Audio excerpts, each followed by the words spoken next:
Okay, Chester's exploding. This is my cat. Say hi, Chester. He's a good boy. Where's that good boy? He's like, please, just no. Yes, you're a good boy.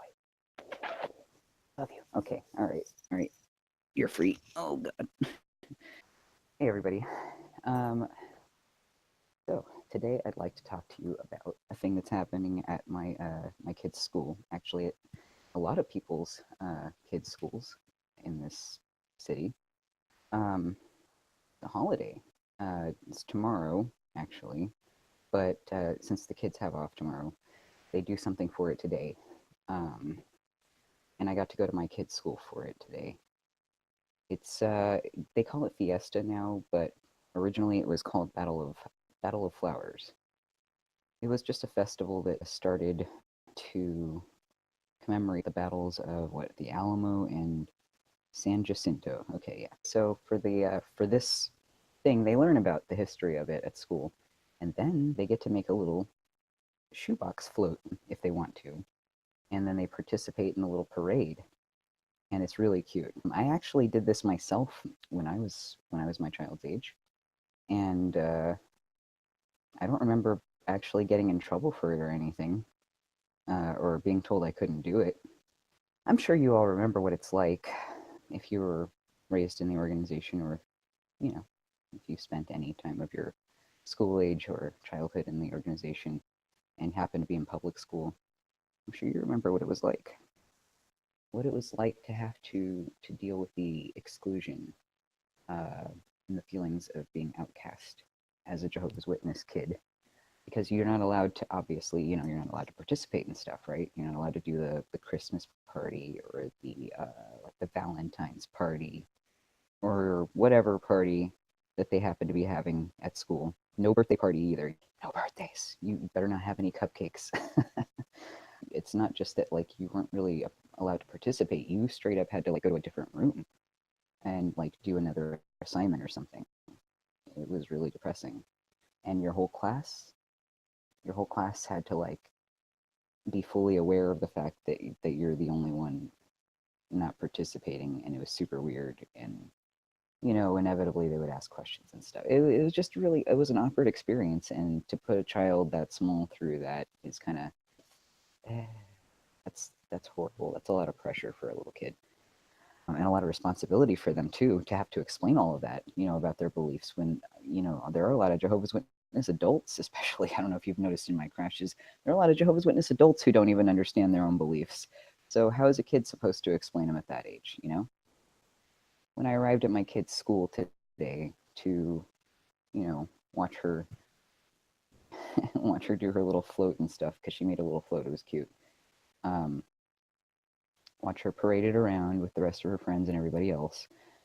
I walked in, yeah, and as I was signing in, I noticed a couple of kids in the office, and I recognized them.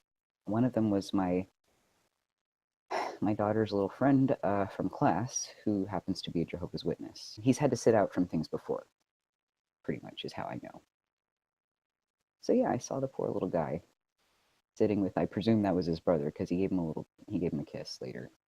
Um, just sitting there on a bench in the office, in the front office, behind the glass, with all the office ladies and everything. They were just sitting there with like a little coloring sheet, wearing their little paper sombrero, because all the other kids in class made paper sombreros.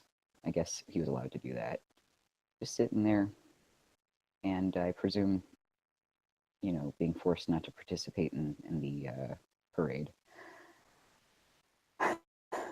And they're, you can tell they're just so innocent, and like, um, it just sucks to watch that kind of stuff happen. They were still there after I was leaving, after the parade was over and everything. I couldn't handle it. Like, when I saw them the first time, I was like, okay, I gotta, gotta go be happy and stuff for the thing. But when I saw them on the way out, I was like,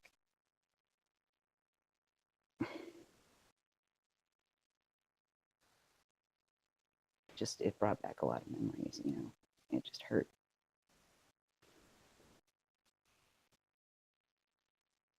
It's hard being a JW kid. Yeah, I'm not going to cry here. Because, okay, yeah, I promised myself I wouldn't cry, because that's the thing. I sat outside after that, and I sat out on the bench right in front of the school, and I cried for a little bit, because, it's like I said, it brought back a flood of really unpleasant memories from childhood, and it reminded me of how lonely and isolating it was to be a Jehovah's Witness child. You know, that's why at some point, even though as a kid I really, you know, I think I might have really believed in everything. I think I did. I'm pretty sure I did. You know, because I was terrified. Even though I believed in that stuff, I stopped after a certain point identifying publicly unless I had no choice as a Jehovah's Witness at school because it's hard. I mean, those kids had to sit. They were the only ones, by the way, sitting in the office, which sucks. Like, poor kids. If there are any other Jehovah's Witnesses in the school, their parents didn't make them sit out of this. My parents didn't make me sit out of it. And I don't think my parents realized, or my mom anyway, or my grandmother, I don't think they realized, you know, what it was connected to exactly.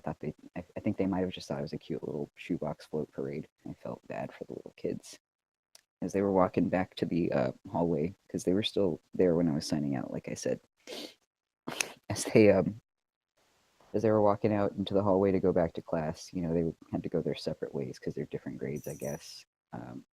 I saw the littler one, which is the one that's friends with my kid, uh, reach up and give the bigger one a kiss. And I was just thinking about how the organization is going to probably destroy their bond. They're right there, and I can't do anything. Yeah, just the thought of those two little kids being torn apart from each other, like me and my own family have been torn apart because I have a brother that's very much in the organization right now. He's married and has a kid, and he's young. He's in his 20s. He has a little baby.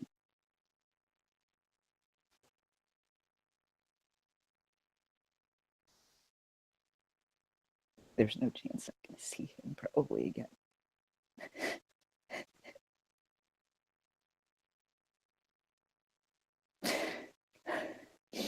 I really needed to talk about that because it made me feel terrible, and I felt like maybe you guys can relate. That right there, that kind of stuff, that's why I do the things that I do. That's why I do the crashes. That's why I go and talk to the witnesses. That's it right there. The kids. I'm regretful that I cried. Not sorry, I just wish I hadn't cried because, like, I really hate crying. Anyway, please, please be kind to each other and hug your family and be grateful that you have family that will still speak to you if you do. And if you don't, well, I feel you. I'm in the same boat as you, and many more of us are.